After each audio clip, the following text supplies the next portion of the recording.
Smart city अंतर्गत 14 स्मशानभूमीसाठी 18 कोटींची खर्च.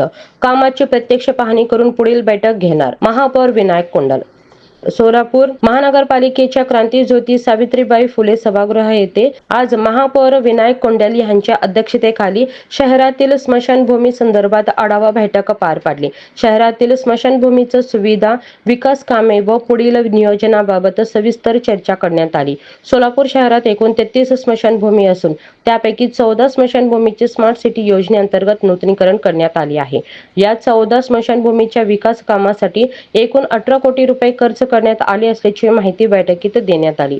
नूतनीकरण केलेल्या स्मशानभूमीमध्ये अंतर्गत रस्ते, पथदिवे, waiting shed, burning shed, washing area, संरक्षक भिंत, प्रवेशद्वार, गॅस दाहिनी तसेच विद्युत दाहिनी आदी सुविधा उभारण्यात आल्या आहेत. बैठकीदरम्यान या सर्व कामांचे सादरीकरण करण्यात आले.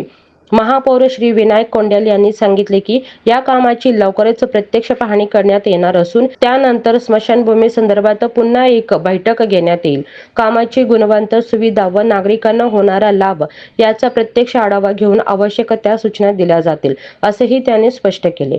स्मशानभूमी ही नागरिकाच्या अत्यंत संवेदनशील गरजेची निगडीत सुविधा असल्याने त्या ठिकाणी स्वच्छता, सुरक्षितता व मूलभूत सोयी-सुविधा उत्तम दर्जाच्या असाव्यात असे सूचना महापौरांनी संबंधित अधिकाऱ्यांना दिले.